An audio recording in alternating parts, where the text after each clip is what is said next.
Quando falamos em personagens de filmes de animação que sofreram bastante, já devem vir alguns nomes em sua mente, não? Esses filmes trabalham com muitas emoções felizes, mas também acabam abordando momentos de tristeza e sofrimento. E hoje eu quero trazer aqui pra vocês alguns personagens que sofreram o pão que o diabo amassou em filmes de animação da Disney e da Pixar.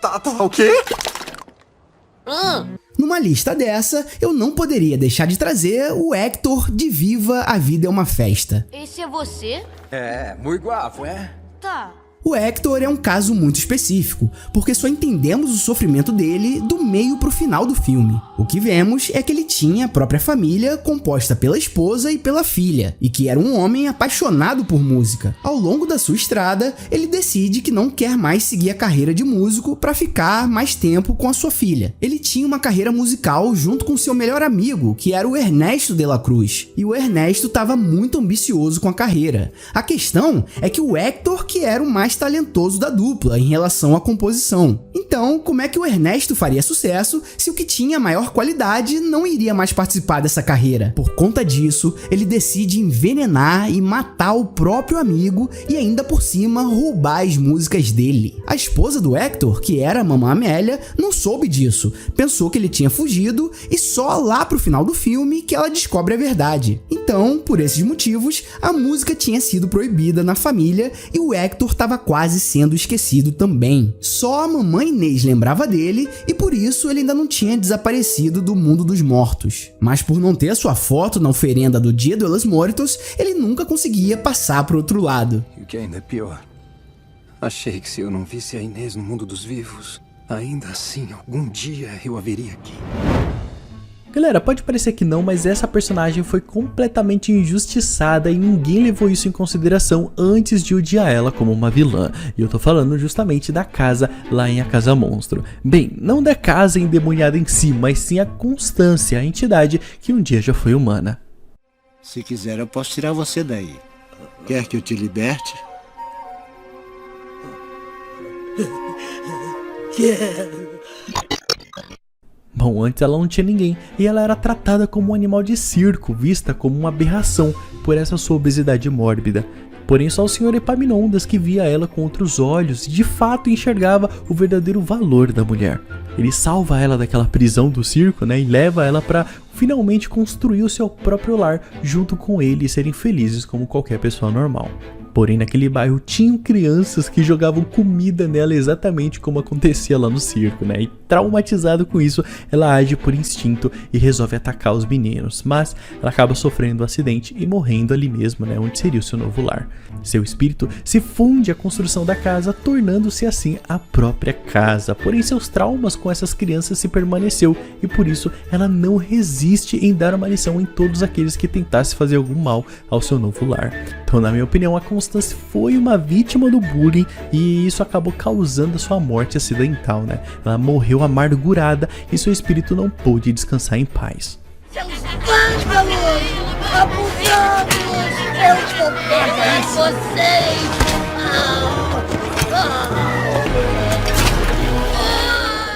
Tem uma outra personagem que sofreu bastante, foi a Elsa. Eu já falei sobre isso por aqui outras vezes, mas ela é uma personagem que teve uma vida triste, e isso acontece quase que no primeiro filme inteiro. Ela não pediu pra ter poderes, né? Mas por conta deles, quando era criança, ela quase que mata a Anna sem querer. Como resultado desse evento, ela precisa ficar afastada da irmã durante muitos anos, e longe também de outras pessoas, tendo um convívio bem restrito com empregados do palácio. A Anna tinha esquecido de tudo que aconteceu, mas ela não, então vivia com um sentimento muito ruim de culpa. Depois disso, ela descobre que seus pais morreram em um acidente trágico, o que já reforça todo o sofrimento. E ainda precisa ter a responsabilidade de se tornar a rainha de Arendelle. O poder da Elsa é um fardo para ela, e a gente percebe isso no filme, já que não conseguia controlar direito. Por isso, depois de todo aquele rebuliço que acontece na festa em que as irmãs se reencontram, ela parte para as montanhas decisões para ficar longe de todos,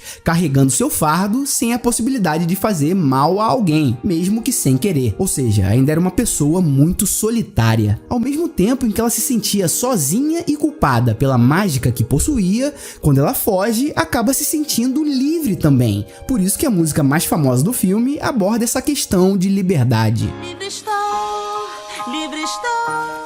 Ela ainda recebe do príncipe Hans a notícia de que a Anna teria morrido por conta dela. Tudo bem que isso acontece só por um momento curto, né? Porque depois as coisas se ajeitam. Mas ela, além de tudo, ainda teve aquele sentimento de perda. Então foi muito sofrimento para uma personagem só. E o que vemos foi que a Elsa aguentou firme e tudo terminou bem. Ana, o meu lugar é aqui. Sozinha. Onde eu posso ser quem sou. Agora lá em A Família do Futuro nós somos apresentados ao Homem do Chapéu Coco e logo descobrimos que esse é o personagem mais injustiçado desse filme. Ele que era o coleguinha frustrado lá do Luiz, né, dividiu o quarto com o Luiz, não conseguiu ter sucesso na vida por culpa do próprio Luiz que não deixava ele ter boas noites de sono. E quando ele cresce, ele resolve se vingar do seu ex-amigo, porém ele acaba se aliando a uma máquina que só queria usar ele para depois descartar na primeira oportunidade. O cara, além de não ter sucesso na vida, se aliou a alguém que iria afundar a sua vida pro buraco de vez.